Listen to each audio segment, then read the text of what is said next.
The contract was already printed when I walked into my father's study. 20 pages, single-spaced, with tabs marking where I should sign. Not a marriage certificate. That would come later. This was a business agreement documenting the merger of our family's pharmaceutical empires through the sacred bond of me becoming Mrs. Jonathan Fitzgerald III.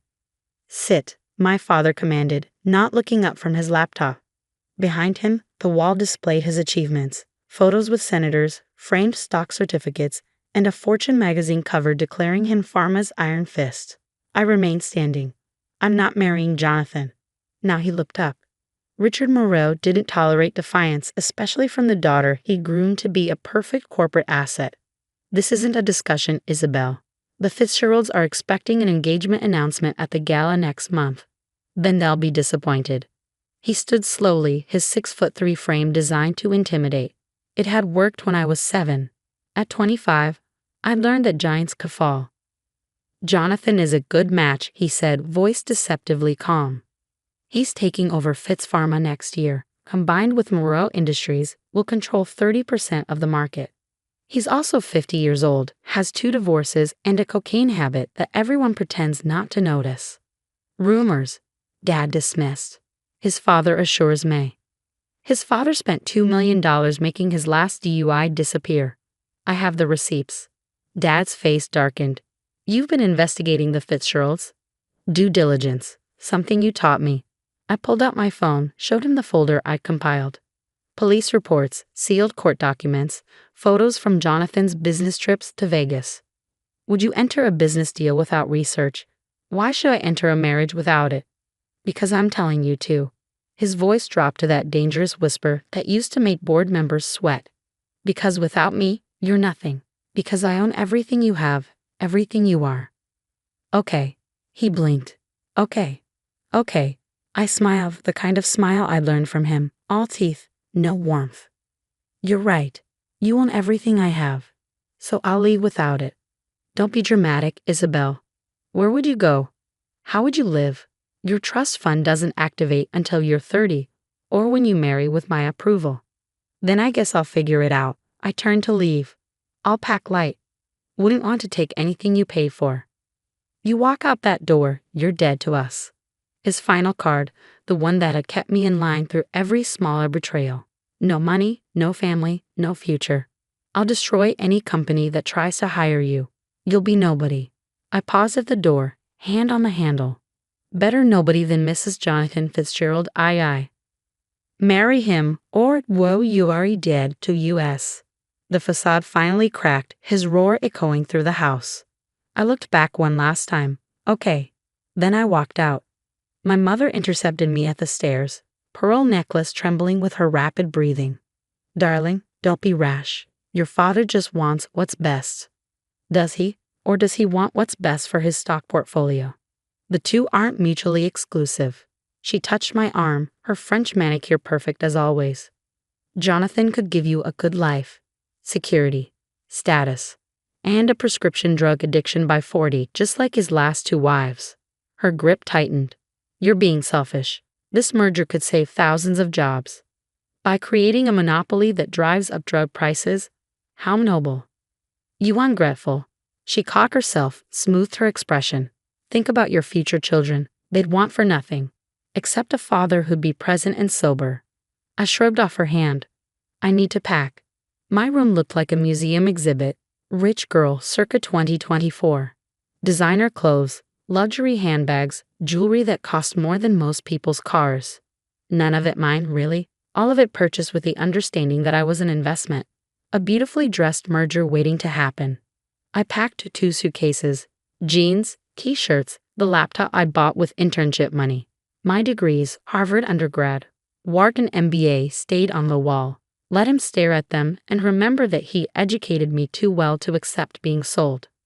The house staff avoided eye contact as I dragged my bags downstairs. They knew better than to help someone my father had marked for exile. Only Marina, who'd been my nanny and was now head housekeeper, dared to slip me an envelope. For emergencies, she whispered, tears in her eyes. I hugged her quickly. Take care of yourself. You too, little one. My car keys were already gone from the hook. Dad worked fast. But I planned for this moment since the day he'd first mentioned the Fitzgerald opportunity. My actual escape kit was in a locker at the train station: cash, a burner phone, and a job offer he didn't know about. I called an Uber, watching my childhood home shrink in the rear window. 25 years of preparation to be the perfect merger. 25 years of being shaped, molded, refined into a corporate asset. Time to find out who Isabel Moreau was when she wasn't for sale. The train to Chicago took 12 hours. I spent them reviewing my plans, confirming arrangements, and fielding increasingly frantic texts on my regular phone before finally turning it off. The job offer was from Natalie Kumar, a former Moreau Industries executive who left to start her own biotech firm after my father had sabotaged her promotion for the crime of being pregnant. Nexted Therapeutics was everything Moreau Industries wasn't: small, agile, focused on affordable treatments rather than profit margins. He'll try to destroy us for hiring you, Natalie had warned during our secret interview. He'll try to destroy you anyway. Your competition. She'd laughed. Fair point. When can you start? Now, apparently. My first apartment was a studio in Pilsen, a far cry from the Gold Coast mansion. I loved it immediately. One room that was entirely mine, purchased with money I'd earned, filled with furniture I'd chosen. No marble, no mahogany, no ghosts. My father's retaliation began within 48 hours. My credit cards, canceled. My phone plan, terminated.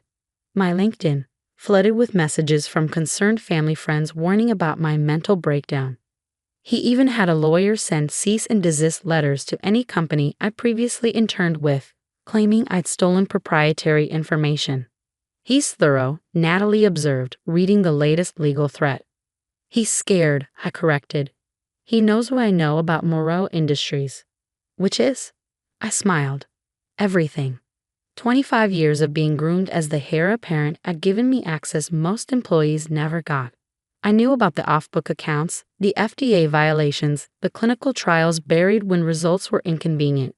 I kept copies of everything, hidden in encrypted drives my father didn't know existed.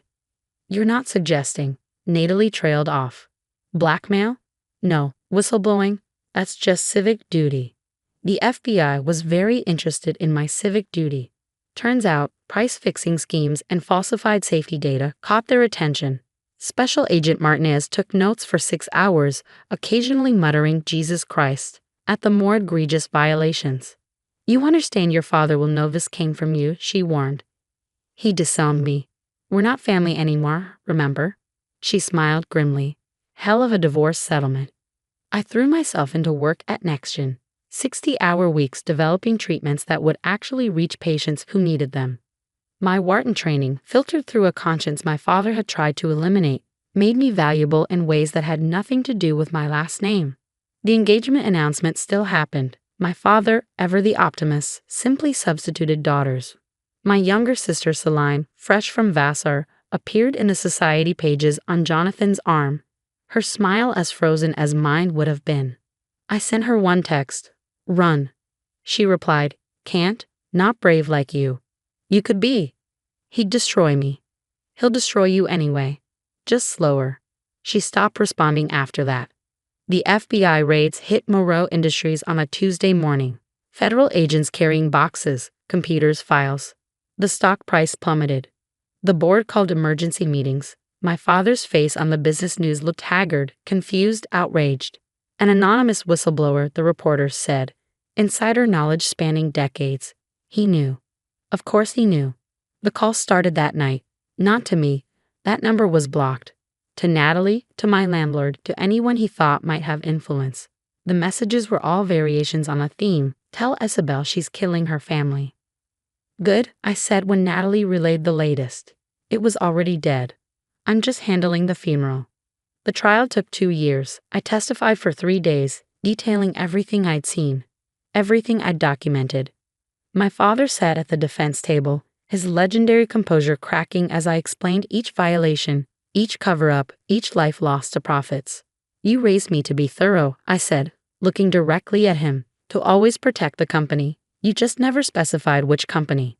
He got 15 years. Moreau Industries got dismantled, sold off in pieces to companies that might actually use the resources for good. The house, the cars, the fortune, all seized as proceeds of crime. My mother, somehow untouched by the legal proceedings, divorced him before the sentence was read. She moved to Paris with whatever jewelry she hidden. Celine broke off her engagement to Jonathan, citing family difficulties, and disappeared into a teaching job in Vermont. Regrets?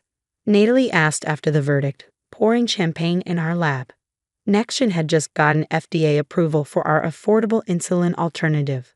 None about him. I accepted the glass. Some about Celine. I hope she finds her own way out. She has a role model now.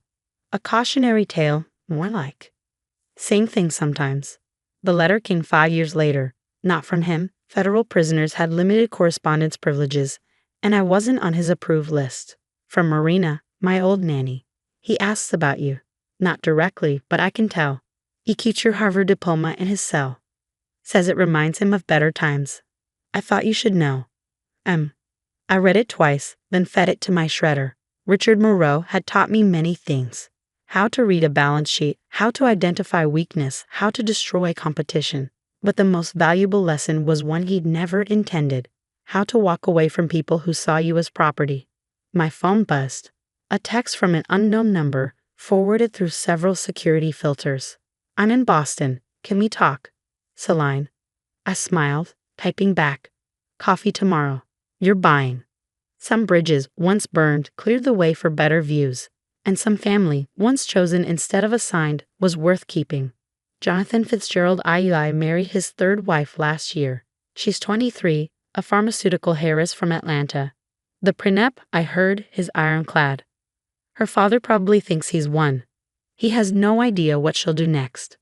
But I do, because Richard Moreau raised daughters to be assets, forgetting that assets appreciate in value. And sometimes, if you're very unlucky, they liquidate everything. I kept one thing from my old life, a photo of my Harvard graduation.